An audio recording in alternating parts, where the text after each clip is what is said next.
Dat is als hij predikant. Want die mannetje ook in een categorisatieklas gaat. Maar hij kan ook niks maken. Nou, dat heb ik ook later gezegd, man. Elke vraag wat ik jou zal vragen, is wie was die 3 ziens van Noach? Sem, Ham en Jafet. Nou, zei hem voor. Wie was die 3 ziens van Noach? En zei Sem, Ham, Jafet.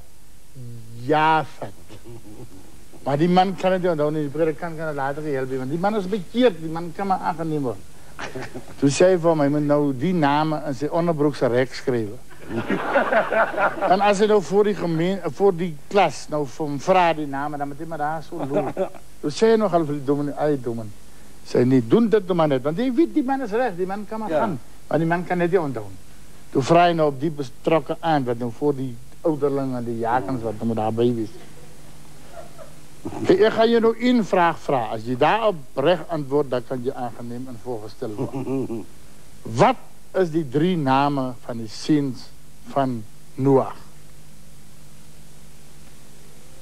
Hij zei, Sem,